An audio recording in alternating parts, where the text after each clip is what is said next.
மக்களை வளைத்து காணுவர்க்கெல்லாம் தலைமை தாங்கிய காசிவனும் மாயாதேவியும் முதல் ஜாமத்தில் மனித உருவோடு சேர்ந்தார்கள்.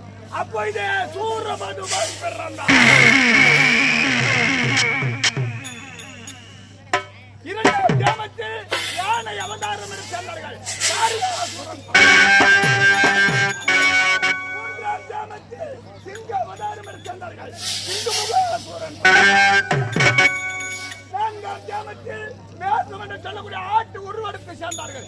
என் அந்த அத்தை அஞ்சமுகி பிறந்தார்.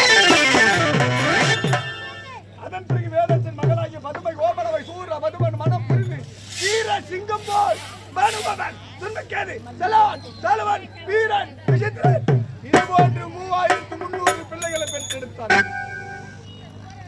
ஐயவன் வாங்கி வேண்டும் அக்கினி குழியில செப்பு துணை நிலை நிறுத்தி சிவனும் சிதத்துமணி தபத்தை செய்தார்கள்.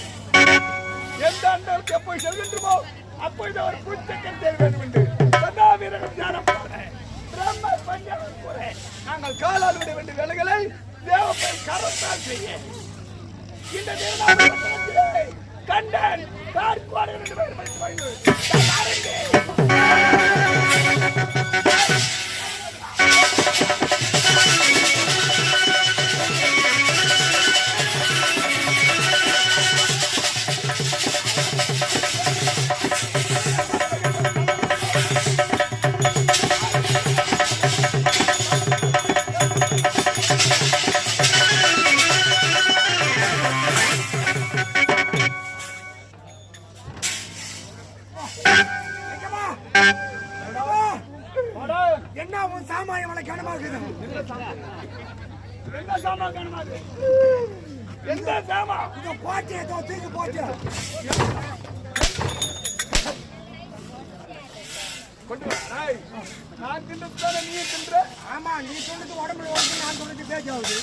பின்னாலே வாரி வாரி விட்டுறியா? எங்க நிக்கலையா போகிலேக்குதா?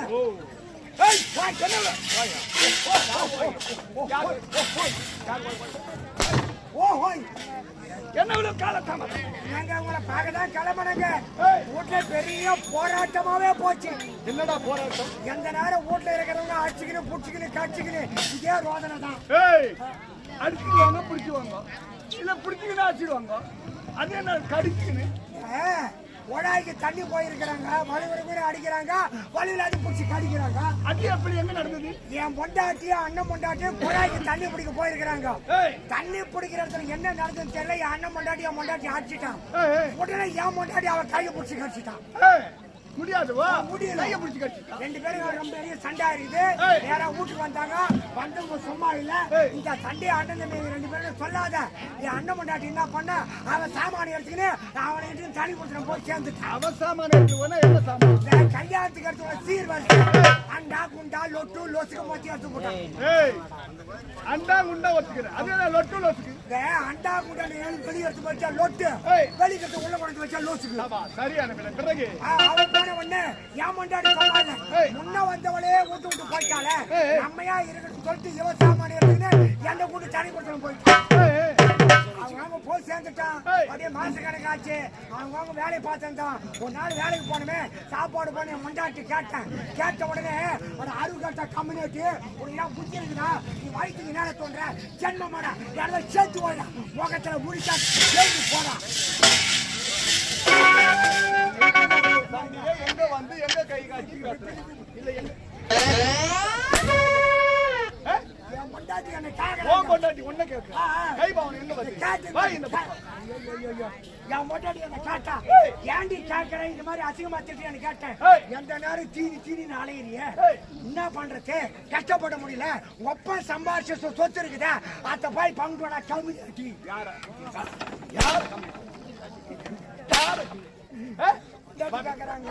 உன் பொண்டாட்டி ஒண்ணு கேட்க இங்கேயே வந்து என்ன பண்றது, அப்பதான் எனக்கு புரிஞ்சுது. என்ன புரியுது? நானும் எங்க அண்ணன் தனித்தனி கொடுத்துடும் போட்டோம். அப்பா சம்பாதிச்ச சொத்து இருக்கு, அத போய் பணத்து சொன்னாலும் சொல்லிட்டு அப்பதான் யோசனை வந்தது. என்ன யோசனை? அப்படி ஒண்ணா எங்க அப்பா அதிகம் சேர்த்து வைக்கிறேன். ஒரு புளிய மரம், ஒரு பசுமாடு, ஒரு ஏக்கர் நிலம். இவ்வளவுதான் இருக்க வேண்டிய சொத்து. இதுதான் இருக்குது. இதுக்காக அடிச்சுன்னு பொருள்றீங்க. இதான் அடிச்சுன்னு பொருள்றா சேர்த்து வச்சு போகிறாரு. இது எப்படி பங்குறது? 2 பேரும் அண்ணன் தம்பி ஒன்னா சேர்ந்தோம்னா பங்கு பிரியாது. அதனால நேரா ஊர் தலைவர்கிட்ட போனேன். ஐயா நானும் தனித்தனி கொடுத்துறேன் போயிட்டோம். அப்பா சம்பாதிச்ச சொத்து இருக்குது, 2ஆ பிரிச்சு கொடுத்துருங்க அப்படின்னு தலைவர் கேட்டார். அப்பா அம்மாவை தெரியும், உங்களுக்கு தெரியும், ஆனா சொத்து எவ்வளவு சொல்றேன் அப்படின்னா ஒன்னும் அதிகம் கிடையாது. ஒரு புளிய மரம், ஒரு பசு மாடு, ஒரு ஏக்கர் நிலம் இருக்குது, அது 2ஆ பிரிச்சுடு அப்படின்ட்டார். உடனே தலைவர் யோசனை பண்ணி சொன்னாரு, அதாவது ஒரு குடும்பத்துல முன்ன பிறகு கஷ்டத்தை அனுபவிப்பான், பின்னாடி பிறகுல பிரச்சனை அதிகம் உண்டாக்கும். இருந்தாலும் காலம் போற போக்கு சொத்தை 2ஆ பங்கு சொல்லிட்டார். ஊராட்சி மன்ற தலைவர். ஆமா, மக்களால் தேர்ந்தெடுக்கப்பட்ட தலைவர். ஆமா ஆமா. ஏண்டா எப்படி பிரிச்சாரு? 2ஆ பங்கிட்டாருங்க. எப்படி பங்கிட்டாரு? அண்ணன் தம்பி 2 பேரு ரொம்ப சம்பாதிச்ச சொத்து, ஒரு புளிய மரம், ஒரு பசு மாடு, ஒரு ஏக்கர் நிலம். அதனால இந்த சொத்து மொத்தத்திலையும் அண்ணனுக்கு மேல் பாகம், உனக்கு கீழ் பாகம் வாங்கினார்.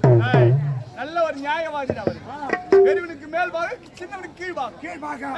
தீர்ப்பு சொல்லிட்டாரு. அவங்க தலைவர் சொல்லிட்டாரு. ஒரு 2-3 மாசம் அப்படியே போகினான்ட்டு. சரி தலைவர் தீர்ப்பு சொன்னாரு. அதுதான் அங்க கிடக்குது. எப்படி இதை பாக்கலான்னு வீட்டுக்கா போனா வீட்டு கிட்ட போகும்போது ஒரு சத்தம் கேக்குது. என்ன சத்தம்? அப்படியே தலை தலை தலை தலை சத்தம். பின்னாடி போய் பார்த்தா எங்க அண்ணன் புளியா மரத்துல ஏறி புளியா மரம் உளிக்கணும் பார்த்தேன். கோவம் தெரியுது. ஏன்னா வீட்டுக்கு போனா கோடி எடுத்தாங்க, கீழே இருந்த மொத்த பைக்கு கோயில போட்டு நான் வீட்டுக்கு போனேன். மேல் பாகத்தை அவங்களுக்கு எடுத்து போறான். ஆமா, நீயே கீழே விழுந்து ஒண்ணு எல்லாத்தையும் வரி போற. ஏங்க தலைவர் என்ன தீர்ப்பு சொன்னாரு? என்ன தீர்ப்பு சொன்னாரு? அண்ணனுக்கு மேல் பாகம் கீழ் பாகம் தான் சொன்னாரு. ஆமா, புளியா மரத்து மேல இருக்கிறவங்க தான் அவனுக்கு சொந்தம். மரத்தோட்டு கீழே வந்தா கீழ் பாகம் எனக்கு உனக்கா? கீழே விழுந்த ஒண்ணு அது கீழ் பாகம். அது உனக்கா? அட பாவிடே, நம்ம தலைவருக்கு மரியாதை கொடுக்கணும். ஓஹோ, நல்ல மரியாதை வாங்கிடுவோம். சரி, 2ஆவது பாகம் அந்த பசு இருக்குது, அது கண்ணு போட்டு பால் கறந்து தகவல் தெரிஞ்சு போய் பார்த்தேன். கண்ணுக்கு அவுத்து விட்டேன், யானை எடுத்து போனேன், பூச்சி காட்டினேன், மொத்த பாலி கறதுன்னு வீட்டுக்கு. அடா பாவிடே, உங்க அண்ணன் அதுக்கு தீவனம் வைத்து தண்ணி காட்டி நல்லா மேய்த்து பால் கறக்கிற சமயத்தில் நீ போய் கறந்து என்னடா? எனக்கு கீழ் பாகம், எங்க மேல் பாக்குங்க. பசு மாடு மடி எங்க தொங்குது, கீழே தொங்குது. பால் கறக்கும் போது பால் எங்க போகுது? கீழே கற போற பாலை கேங்க பிடிச்சிக்க மாட்டேன்.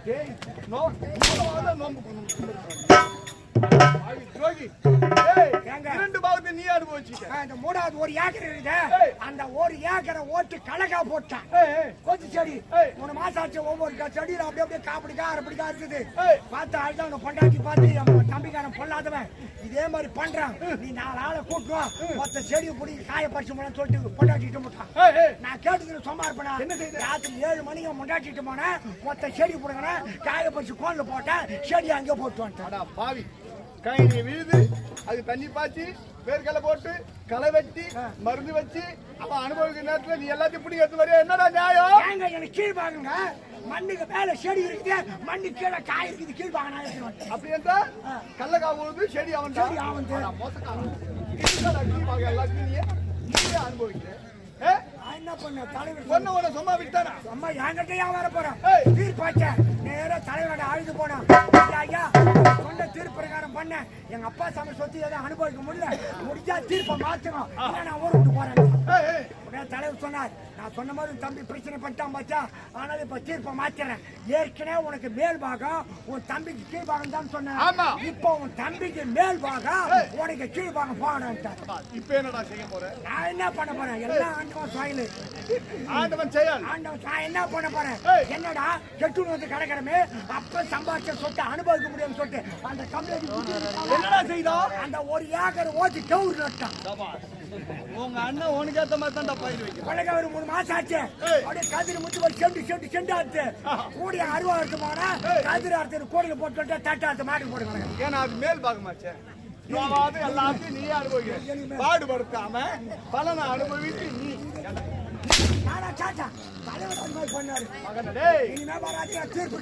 ஓடி கொடுக்கிட்டார். அங்க புடிச்ச ஓட்டதான் இங்க வந்துச்சாங்க. சரி, என்னடா கால தாமல் கட்டுகளை அள்ளி அள்ளி கொட்டு. இன்னொருவன் எங்கே?